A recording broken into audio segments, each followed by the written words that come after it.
हमारे साथ मौजूद हैं हरियाणा के प्रदेश प्रभारी डॉक्टर सतीश पूनिया। इनसे समझते हैं कि आपको जिम्मेदारी मिली है, किस तरीके से देख रहे हैं आप हरियाणा की? देखिए, पार्टी जो भी काम कहे वो हमारी प्राथमिकता होती है कि उस काम को अच्छे से अंजाम दें। पार्टी ने भरोसा जताया, केंद्रीय नेतृत्व ने। मैं माननीय राष्ट्रीय अध्यक्ष जी का, माननीय प्रधानमंत्री जी का, माननीय गृह मंत्री जी का धन्यवाद देता हूं कि इतने महत्वपूर्ण प्रदेश में मुझे एक बार फिर से भरोसा किया है। मुझे भी पूरा भरोसा यकीन है क्योंकि हरियाणा का संगठन ठीक है। लोकसभा में जहां लोग हमें काउंट नहीं करते थे, हमने मुकाबले में अच्छे तरीके से प्रदर्शन किया। विधानसभा की गणित करें तो उसमें हम लोग सेगमेंट वाइज आगे थे और मुझे लगता है कि हरियाणा के कार्यकर्ताओं के परिश्रम और हरियाणा के जनमानस के सहयोग से हम लोग एक बार, तीसरी बार वहां पर हैट्रिक बनाएंगे। लोग कह रहे हैं कि आपके जो अनुभव हैं उसका पूरा वहाँ लाभ मिलेगा। तो आपने भी लोकसभा में वहाँ काफ़ी दौरे किए, लगातार जिस तरह से आप राजस्थान में करते रहें, तो उसका समय मिला है, एक अच्छा मौका मिला है कि काफ़ी समय है चुनाव से और आप इस पर बेहतर परिणाम दे पाएंगे। मैं कोई विशेषज्ञ और पारंगत तो नहीं हूँ, लेकिन एक कार्यकर्ता के नाते जिज्ञासु भी हूँ और मैं उतना परिश्रम कर लेता हूँ। हरियाणा में मुझे कुल 22 दिन मिले थे और उस 22 दिन में जो मैं योग्य कर सकता था और उसमें कार्यकर्ताओं का, सभी नेताओं का अच्छे से सहयोग मिला।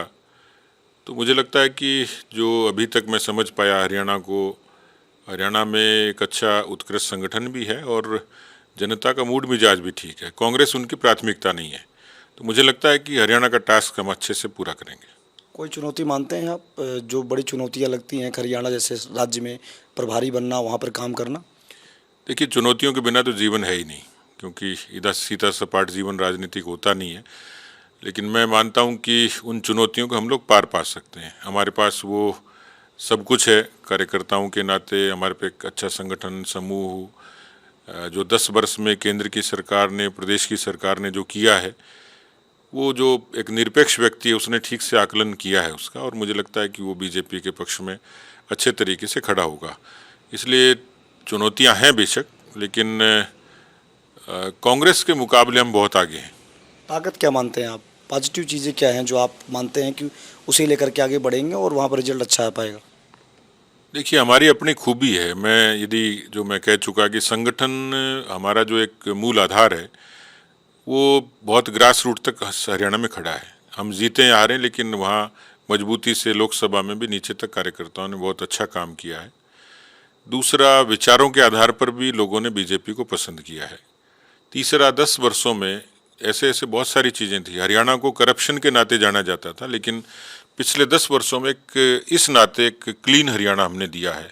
जो पर्ची और खर्ची की बात होती थी, आज बिना पर्ची और बिना खर्ची के भर्ती होना अपने आप में बड़ी बात थी। केंद्र की तरफ से भी जो केंद्र की प्रवर्तित योजना है उसका लाभ हरियाणा को मिला है। जल जीवन मिशन से लेके इंफ्रास्ट्रक्चर से लेके हरियाणा का आज दृश्य बिल्कुल अलग है। तो मुझे लगता है कि जनता ने वो सब कुछ देखा है। तो जो 10 वर्षों के काम थे वो हमारी स्ट्रेंथ है, संगठन हमारी स्ट्रेंथ है, और एक किस्म से केंद्र में आज सरकार है तो हरियाणा का जनमानस जरूर चाहेगा कि डबल इंजन की सरकार अच्छे तरीके से हरियाणा का विकास करे, और ये सरकार समर्पित थी। मुझे लगता है कि एक अच्छा हरियाणा का प्रदर्शन बीजेपी का रहेगा। यहाँ मतलब ये माना जाए कि हैट्रिक जीत के लगेगी इस बार? हाँ, बिल्कुल, निश्चित रूप से मोदी जी की एक बार फिर से एनडीए की हैट्रिक लगी है तो हरियाणा की बीजेपी की हैट्रिक अच्छे से लगेगी।